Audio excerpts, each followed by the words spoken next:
دنیا میں ایک ادارہ ہے مدرسہ جس سے آپ سمجھ سکتے ہیں کہ ہندوستان کا مسلمان دہشت گرد ہے یا امن والا. میں بولنا چاہوں گا ایک ہے لفظ نیشنلزم. کیا بولتے ہیں اس کو اردو میں؟ قومیت، قوم پرستی، نیشنلزم. اسلام میں وطن سے محبت کی بات ہے، قوم پرستی کی بات.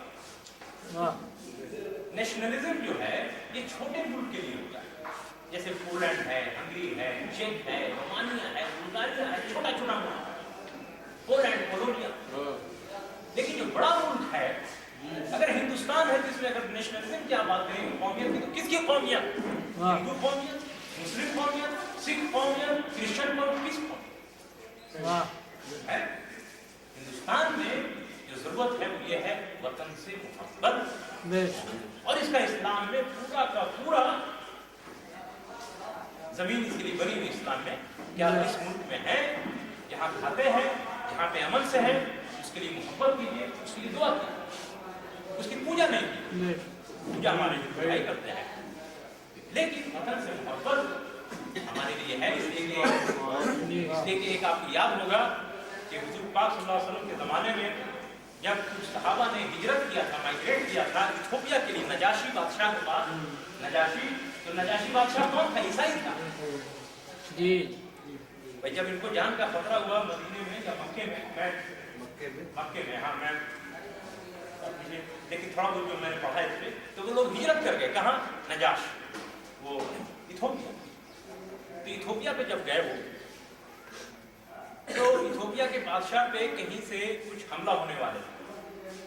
تو جو مہمان تھے یہ لوگ جو عرب سے گئے تھے صحابہ کرام، انہوں نے کہا راجا کو کہ ایسا ہے کہ ہم آپ کے مہمان ہیں، ہم آپ کے طرف سے آپ کے مفاد میں آپ ہی کی طرف سے جنگ کرنا چاہتے ہیں آپ کے دشمن کے خلاف. تو بادشاہ نے کہا کہ نہیں، آپ ہمارے مہمان ہیں، جنگ نہیں لڑیں آپ. انہوں نے بہت اصرار کیا مسلمانوں نے کہ نہیں، میں آپ اس لیے کہ میں یہاں امن سے ہوں، اور امن سے جہاں پہ ہوں میں آپ کی مدد کروں گا. تو پھر انہوں نے دعائیں کی. اس لیے ہم سب بھی دعائیں کرتے ہیں ملک کے لیے، تمام عالم انسان کے لیے.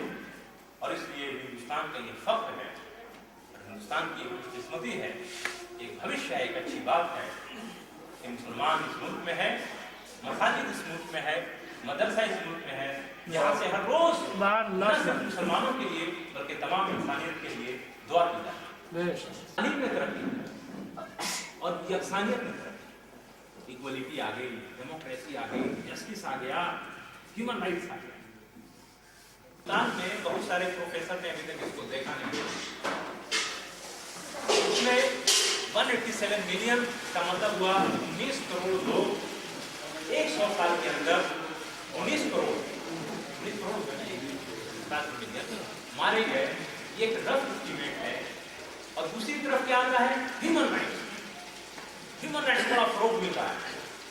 ہیومن رائٹس مٹھائی بڑھتی ہے لوگوں کو، لیکن حقیقت یہ ہے کہ 187 ملین لوگ اس میں مارے. یہ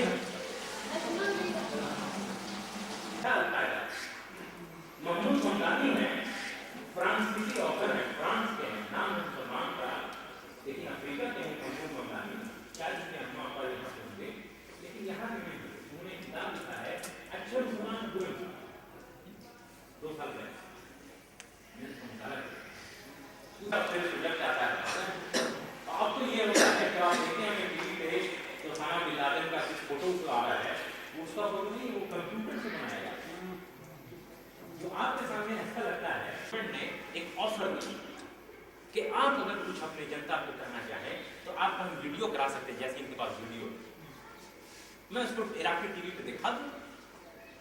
امریکی حکومت نے کہا صدام حسین سے کہ اگر آپ اپنے عوام کو کچھ نصیحت کرنا چاہتے ہیں مرنے کے پہلے تو ہم آپ کا ویڈیو بنا سکتے ہیں. ویڈیو بنا کے ٹی وی پہ ریلیز کر دیں گے، آپ کی آخری خواہش پوری ہو جائے گی.